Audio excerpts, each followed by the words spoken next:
So before I begin this episode proper, I just had to say, so after my first session, my dad liked every single one of the videos that I posted, and yeah, I kind of don't know how to feel about that. Grayman is supported by Patreon. Donate now and receive special early access.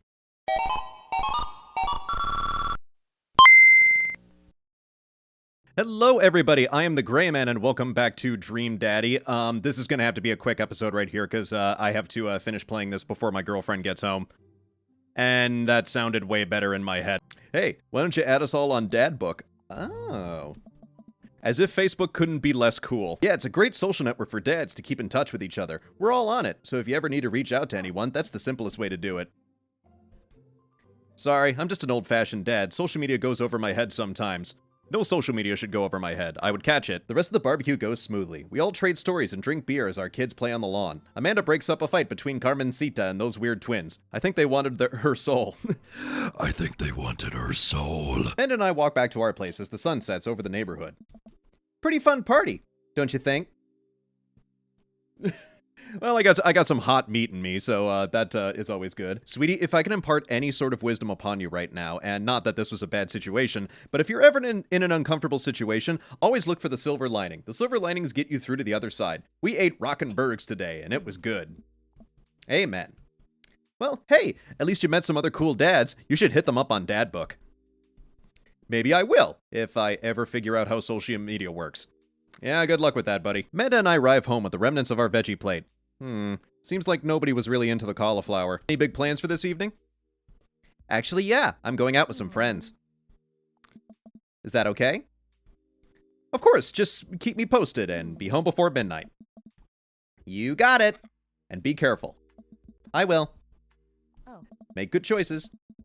Of course. And call me if you need anything.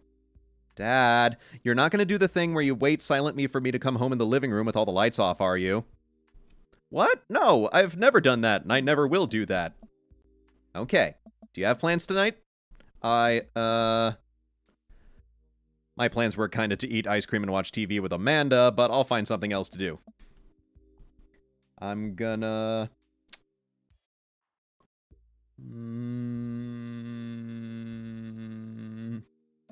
Let's have some fun. Throw a party. A real rager. All the other dads in the neighborhood are invited. I'll see if I can get a spot on the list, but honestly, it's looking tight and you may just have to wait in line. I know the guy at the door. I'll get in no problem. I'm just relaxing. Have fun, okay? Great. See you later. I watch Amanda drive off into the night. I really do hope she has fun. I plop down in front of the TV and turn on some Wine and Dine Mastermind with celebrity chef Gavin Chapman, and I just farted. Hope that microphone didn't pick that up. I'd love to be able to cook like that, although I think if I was actually good at cooking, I'd use my powers for evil, like just making baked Alaskas all day instead of any food of real nutritional substance. So you'd be the people on Man vs. Food then. Man, Gavin Chapman just caught that thing on fire, but he meant to do it. What a professional. I lose track of time as I blaze through several episodes of Wine and Dine Mastermind, and also one episode of some cooking show called Meat Hell. I'm not even sure what that one was supposed to be about. It was just a lot of yelling. I glance at my watch. Man, it's almost midnight. I should check in with Amanda. I see a text. I wander into the kitchen as I wait for a reply. Amanda's phone is almost always in her hand, so I'm sure she'll respond soon, unless she's driving home now, in which case I hope she doesn't respond soon, because I definitely taught her better than to text and drive. I reach into the freezer and grab an ice cream sandwich. It's a little late for this, but I think I've earned it after a long day of socializing. I check my watch again, and then my phone. Nothing yet. Okay, see, now I'm worried. Do I call her? Do I call the cops? No. It's too soon for that. I'll just send her a gentle reminder text. What's up? Half an hour passes. Now I'm really worried. The episodes of Gavin Chapman's Meat Hell are not only not assuaging my anxiety, but possibly exacerbating it with all the yelling, so I keep pacing around the house, waiting for her to come back. This reminds me of all of my restaurant experiences. Why didn't I find out where she was going? Who was she even with? Why don't I know any of her friends' phone numbers? Why don't I even know any of her friends' full names? Who is Emma P? I decide to send her another text. Amanda, please text me and let me know you're okay. I can't help but think all of the awful things that could have happened to her. Oh, thank God it's her. Amanda opens the door and shuffles in. Finally she's back home. I'm glad she's okay. What's up? Ugh. Sweetie, thank God you're safe. Yep. But now that I know that she's okay, I'm really mad. Why didn't you answer my texts? Anna pulls her phone out of her pocket. Oh, whoops, I guess I didn't see those. She starts to walk to her room. Amanda Ann. Amanda, man, you are really in trouble, man. Amanda, you came home an hour and a half later after your curfew and you didn't respond to any of my texts. You really freaked me out. I was about to call the cops. Dad, you're seriously overreacting. You're not going to be like this when I go off to school, are you? You weren't responding, and it was just like when your dad... I have to stop myself from tearing up. Oh, Dad, I didn't mean to. I sit down on the couch and put my head in my hands. I feel very tired all of a sudden. You really scared me. Just please don't do that again. All right, I'm gonna go to bed now. Amanda closes the door to her room and I head to mine. Jeez. As I'm falling asleep, one thing she said keeps echoing in my mind. You're not gonna be like this when I go off to school, are you? Well then, clearly there's only one solution. Amanda should never go to school. She will die uneducated and she will work at the Safeway until she's dead. I definitely didn't sleep well last night. I brew some strong coffee and make some scrambled eggs for Amanda as a peace offering. She eventually wanders into the kitchen. Hey. I thought about what you said last night. I should have texted you. I said I was going to do it and I didn't. Honestly, just didn't even think about it. I'm really sorry, Pops. I won't do it again. Well... You're an adult now. I shouldn't have gotten so worked up. Team man? Team man. Good, Amanda man. Want some eggs? You know it. Sprinkle some cheese on them. Already did. God, with the cheese. Like, seriously, she is gonna need heart valve surgery. All right, I'm off to school. Smell you later. Wait, one more thing before you go. What's SPBurke? It's a social media platform. It's like Dadster or Dadspace. What's a social media platform? Dad, I have to go to school. Come on, Amanda, I'm an old man. I can't put together a SPBurke profile on my own. All right, I'll help you sound interesting on the internet. She's got her work cut out for her. Amanda spends the next couple minutes setting up my profile on SPBurke, which, as it turns out, is a place where dads can get together and talk about fatherhood. All right, Pops, we gotta fill out your profile. Let's get some likes and dislikes. Let's go with the History Channel. You had to take one thing with you onto a desert island, what would it be? Die, Jimmy Buffett, die! What are your turn-ons?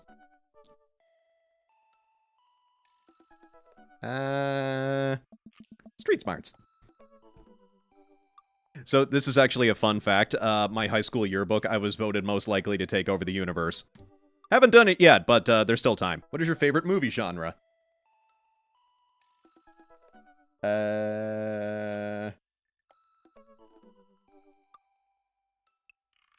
Let's go for something by Sean Connery. Oh, yes. I like his movies. Arson. Let's go with that. What do I never leave home without? Match and gasoline, obviously, because I'm an arsonist. What do you never leave home without? My sick vape, bruh. I spent a lot of time thinking about conspiracy theories. Potential ends of the world. That'll go with the take over the universe thing I mentioned. See, that wasn't so bad. Yeah, that was actually kind of fun. I could totally spend all day on here just looking at people's profiles. Okay, this is getting a little too close to home. You should message one of them, or more than one of them. All of these dads seem pretty interesting. Okay, I promise I'll make some friends. Well, I don't know if he'll actually make friends, but he'll at least attempt. All right, now I got a whole fleet of dads in front of me. Who do I want to go out with first? You know what? Since I have the most fun voicing him, I'm gonna see if I can go out with Damien, so here we go. How do you do? I have finally decided to join this information superhighway. I'm not entirely sure how this works, but I will do my best to understand. I love long strolls through graveyards and spending time with my son. Not necessarily in that order. If you would ever like to chat about the latest in Victorian fashion, the inevitability of your own demise, or black cats, please send me a letter. Damien seemed really interesting. A little odd, but interesting. Or interestingly odd. I think I should hang out with him to get to know him a little better. I navigate to Damien's SPBurke page and type out a message. Hey dude, you seem cool, we should hang out sometime. I sit there for a minute before I see that Damien's typing. But then he keeps typing. And typing. Man, is this guy writing a novel? I leave the computer and make some coffee. And he's still typing. I sip my coffee and the computer finally dings. Gray. I must confess my excitement to be receiving your kind letter, for, as you see, I do find myself available to enjoy your company. I must ask for your forgiveness, however, as I believe our first meeting did not paint me in a gentlemanly manner as I would have liked. I would be highly flattered to enjoy your companionship at my residence for an afternoon tea and stroll around my garden, should it please you. Till then, adieu. Yours humbled, De Blood March. Hey, Amanda! Amanda pops out of her room. Her eyes are a little puffy, almost as if she had been crying. Or partaking in some of Matt's hot kush. Hey, are you alright? Oh, yeah, totally. I'm cool. I just found out that the succulent I've been watering and singing to for the last 3 months was actually made out of plastic. Even the dirt was fake.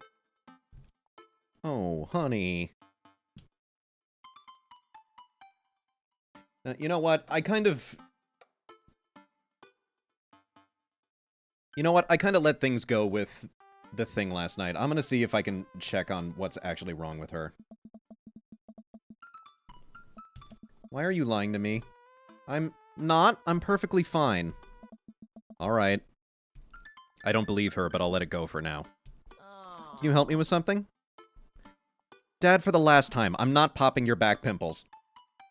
No, that's fine. I've got the neighbor kid to do it. I give him $5. I turn the computer to Amanda, and she squints at Damien's message. I just don't understand NetSpeak. Like, is this how you kids communicate with each other now? Oh, totally. This is the hot new thing. See, Dad, kids got over saying lol and LMAO or whatever and decided what they needed to do was bring it back to the 1800s. So what do I do? Where's your pen and quill? What?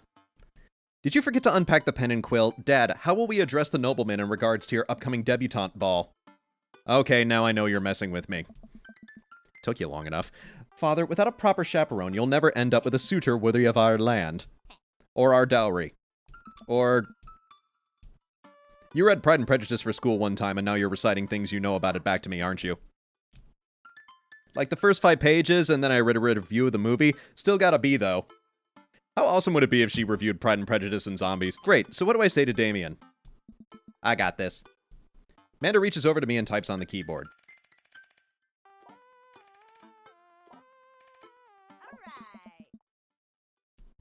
Amanda hits send and smiles at me.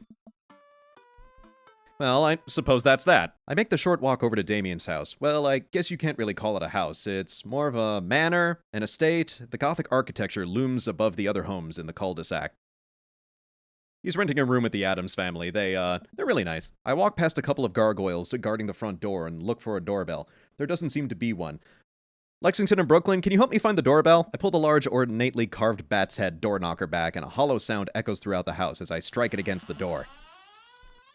I wait several moments before the door slowly creaks open. The thriller music started out of nowhere. It's a little creepy, but I enter the home and take a few steps into the foyer, noting the oil portraits of who I assume are dead relatives hanging on the wall. And then I go a little further down and I see the actual dead relatives hanging on the wall. Damien is really twisted. I love that guy just over the fireplace. He's just like, ugh, I can't believe I'm in a video game listening to this jackass. The front door slams shut behind me. Silence. An oil lamp in the corner flickers dimly, casting ominous shadows against the wall. Why do I feel like all the people in these paintings are staring right at me? Why is it so cold in here? Where's Damien? Gray, pleasure to have you in my home. I look up and see Damien standing at the top of a majestic staircase with a walking candle holder. What's with the door slamming shut? Oh, you just need to realize that there's nowhere left to run. Oh, sorry, there was a draft. And the door creaking open when I knocked? I accidentally left the door unlocked. And the creepy oil paintings? I like oil paintings. Right. Please, let me show you around. Damien leads me around his house, showcasing his parlor, sitting room, auxiliary sitting room, and parlor again for some reason. Always keep a spare parlor, kids. This is one of the older homes on the block, yes, but nowhere near as old as the architecture might suggest. It had a facelift earlier. It really suits it. Through extensive renovations, I've been able to craft a residence that is both historically accurate to the Victorian period and equipped with the amenities of any modern dwelling. We walk past a door covered in bumper stickers, caution tape, and a black parade poster. Did they listen to My Chemical Romance in the Victorian era? That's my son's room. You know how the rebellious teenage he is on. Onward, onward, there is more to see. Sunlight streams in from the floor-to-ceiling arch windows. The walls are lined with packed bookshelves, and even more books are scattered over the period-appropriate furniture. Damien is clearly proud of this room. Ooh, I'm gonna look at the butterflies. I walk up to the glass display of pinned bugs on the wall. It's pretty impressive. Nice bugs. I pinned them all myself. Maybe I could show you how sometime. I'm concerned I would stick the pin right through my finger. I have no hand-eye coordination. It's plagued me all my life. You know, Gray, in the Victorian era, there was some controversy surrounding reading. Many people thought that the more tawdry novels would encourage youths into a life of crime and would cause too much of a distraction from work and school. I pull out a book at random and examine the worn cover. Opening it, I'd turn to a random page and read aloud. Naruto struggled against the chains that Sasuke had bound him with. Shirtless and out of breath, he looked up at Sasuke. Sasuke smirked, unbuttoning his ninja pants. Okay, I think that's enough. 50 Shades of Naruto. That's a rare book from my private collection. Emphasis on private and rare. I walk to the window and am greeted by a beautiful view of Damien's backyard. It showcases a beautiful view of the rest of the cul-de-sac. Hey, I can see Craig on his lawn. He's doing push-ups, with his daughters on his back. Damn. He sees me and waves happily, doing push-ups with one hand now. Damn! Did you know that the Victorians spent at least 20 hours a week gazing longingly out of full-length windows? It's what inspired the short story Yellow Wallpaper. Wait, really? No, but Victorians did appreciate telling a good joke. Please, will you join me for tea? I follow Damien to his sitting room, where finger foods have already been set up out on a beautiful tiered silver tray. I take a seat on one of the high-back chairs as Damien pours and serves me some tea. I can't believe we're having a high tea. I never thought I'd get to do this. Well, if you had some of Matt's dank kush, you could be having high tea right now. It's a common misconception that high tea refers to the wealth or class of the people enjoying it, when in fact the high refers to both the latter time of day that the working class had to enjoy tea and the height of the tables on which they're served. My dear friend, we're currently enjoying afternoon tea. That's informative. Damien takes a seat next to me and serves me a tiny sandwich.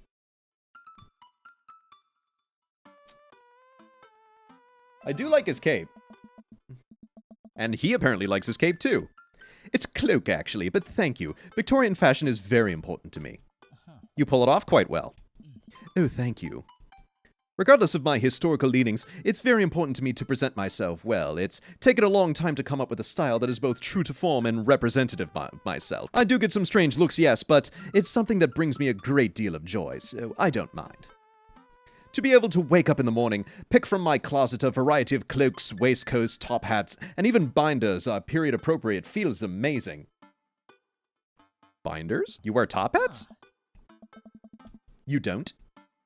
What got you so interested in goth stuff? Well, when I was a young boy, my father...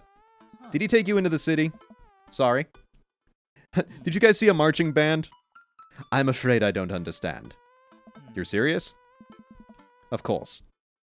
It's, you know, the song. Amanda made me listen to it. Seriously? I'd love to see a marching band.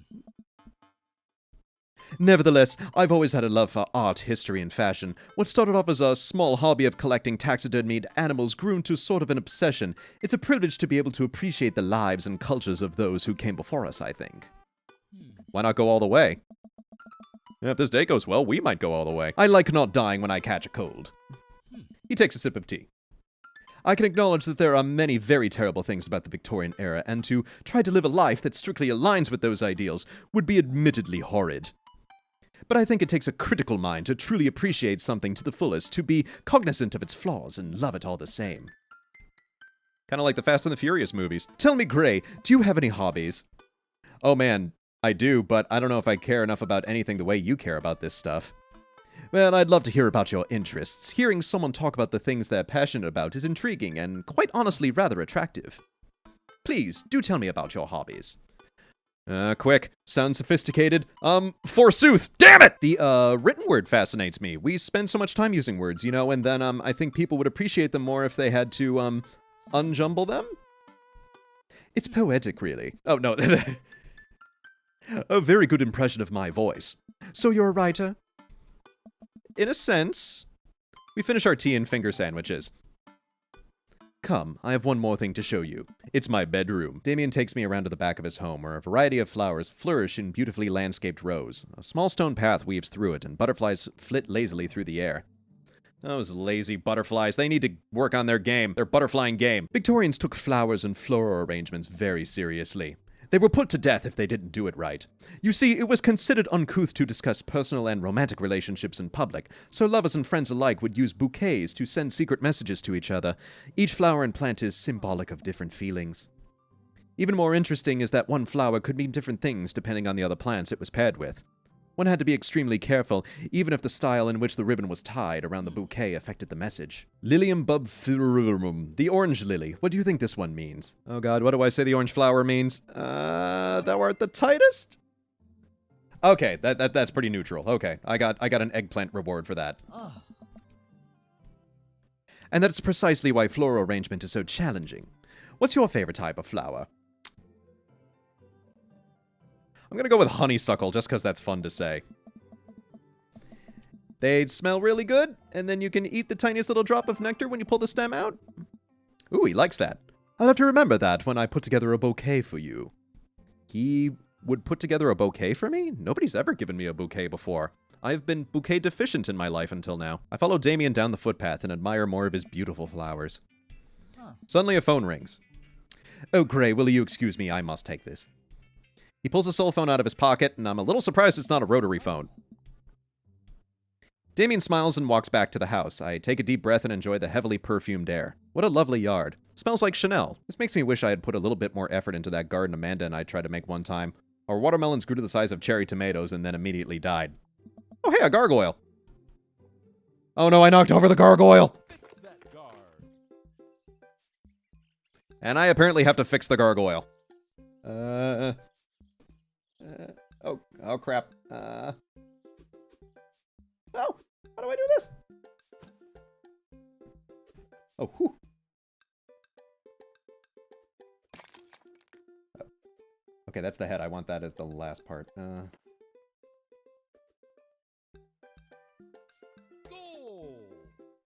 Whew! Whew! That was a close one. Uh-oh, here comes Damien. He looks upset.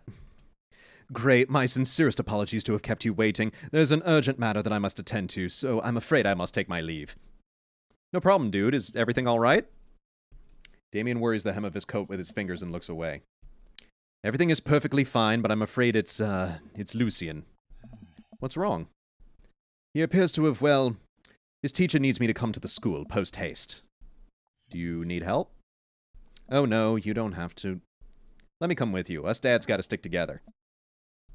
If you dads get stuck together, I think you're probably doing it wrong. Damien and I walked into the school and are immediately greeted by an anxious-looking Hugo. Hey, Damien, you're here in record time. I wouldn't miss it for the world, dear friend.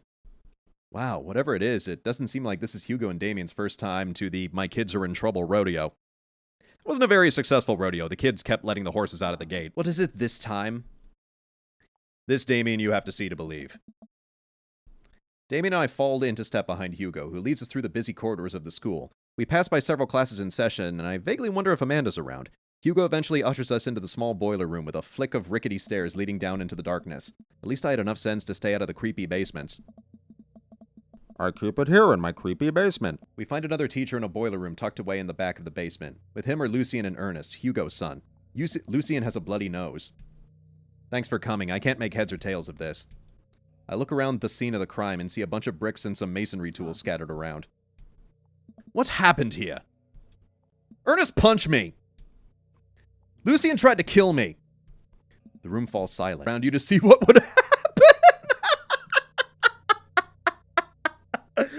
They're going full Edgar Allan Poe. Oh my god. You promised me there was wine down here. You tricked me! Whoa, whoa, whoa. Wait a second. Lucian, did you try to cast of Amontillado Ernest? Well, if nothing else, he's well read. I turn to Damien and whisper to him. What's Cast of Amontillado?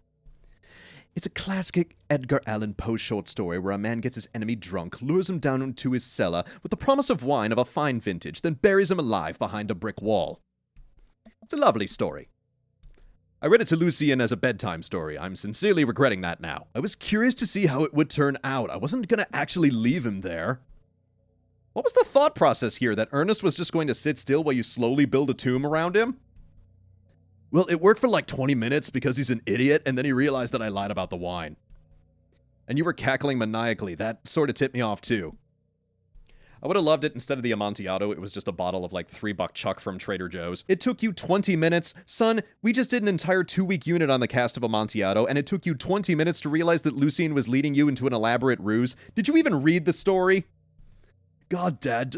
I read the first 5 pages and then read a review of the movie. Sweet Manchego. It's only 5 pages long and there is no movie. Yeah, you're right. I paid Lucien to read it for me. Actually, he didn't even pay me, so when you think about it, this was me teaching him a lesson. Damien and Hugo both have their heads in their hands. You guys are always telling me to engage in the literature, and I did. I don't see a problem here. Alright, I'm filing this under what the hell. Don't do whatever that was again. You two are both suspended for a week. Ernest and Lucien high five. The teacher starts to stomp up the stairs. Thank you for your mediation. We all head up the stairs and out of the school in tense silence. Lucien, Damon, and I pile into my car and begin the drive home. Lucien immediately puts his hood up and stares out the window angrily. I'm not going to therapy again. I know, son, it's entirely up to you whether or not you want to go. But I care about you and I see that you're struggling, so if you decide that you would like to speak to a professional about your feelings, we can do that too. Maybe you can spend this next week looking for a summer job, I know how much you want your own car. Thanks for not freaking out too hard. I love you, son.